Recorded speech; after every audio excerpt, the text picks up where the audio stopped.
Hello everyone and welcome to my channel. Today we are going to prepare a German carnival cake food.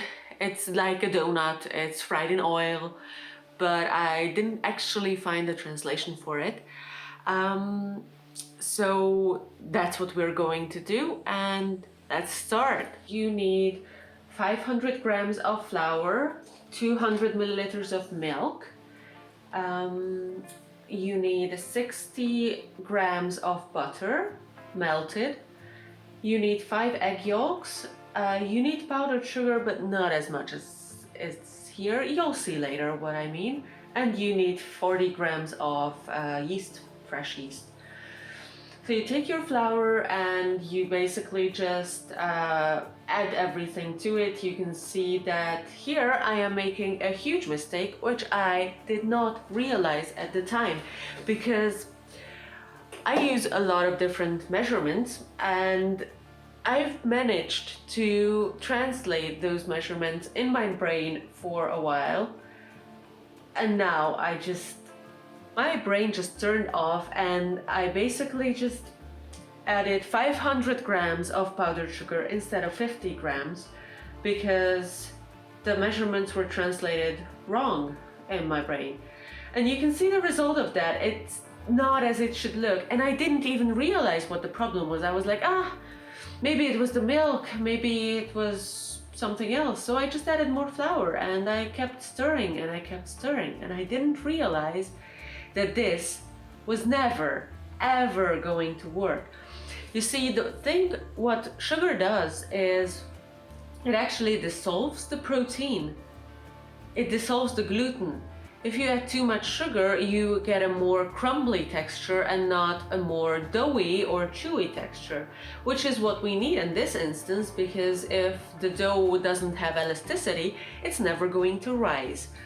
And I still kept trying, as you can see, to actually fix this dough. This is the point where I'm removing my rings to try to knead it and hope that that is going to help. As soon as I touched it, I realized it was way too soft still, and then I added more flour because that's going to help. And this is the point. This is the point when I realized what I did, and I'm still hopeful. I don't know why, because as I said, that's never going to work out.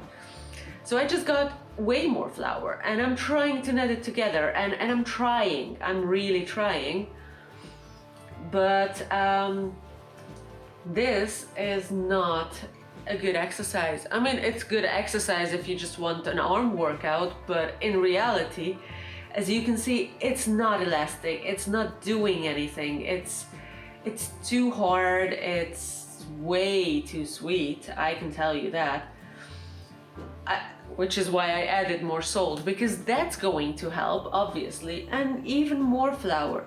Oh yeah, let's add a little bit of egg whites. That will save everything. No, it won't.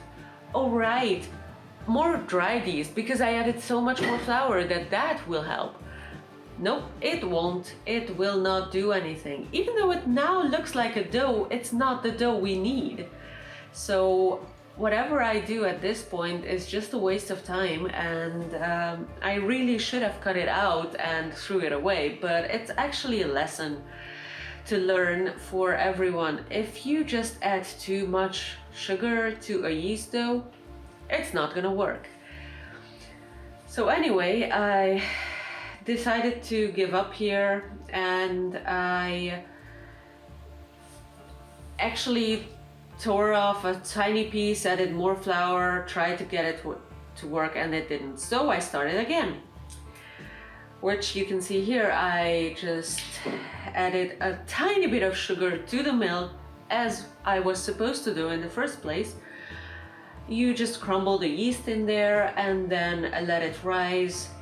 Melt the butter, separate the egg yolks from the whites, and then take some water with you in case it gets too hard. It doesn't, by the way.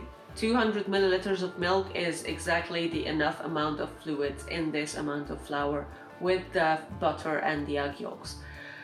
So then you just knead it together until it separates properly from the sides of the bowl and also from your hands.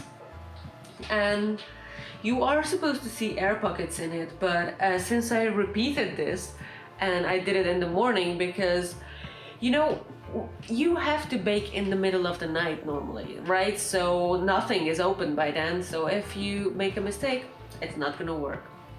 Anyway, this dough actually worked out and it rose perfectly nicely, as you can see here.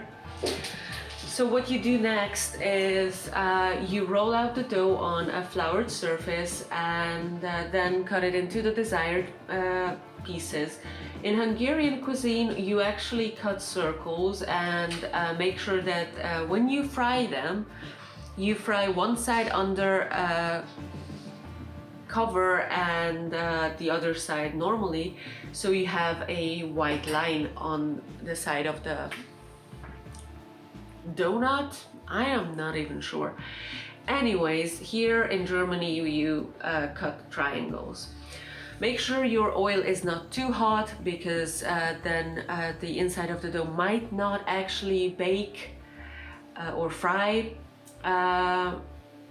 which is not good, but usually you just need about 2 or 3 minutes on each side of the dough, depending on the size of the pieces you get. You can see that that I fried it golden brown, and once it fried, I actually made some operation on it, made sure that the inside was actually done, and then just carried on with the rest of the dough till everything was nice and fried up. And I can say that the frying part was pretty quick and easy. You just fry one side, then while the second side is frying, you just toss the fried dough in powdered sugar so that it covers each side, which actually helps with the whole powdered sugar thing and the taste, because that's basically the sweetness on it. And this is the end result. I am really happy about how it turned out, and I can say that my colleagues were also happy about it. Thank you very much for watching, and I'll see you next time. Bye!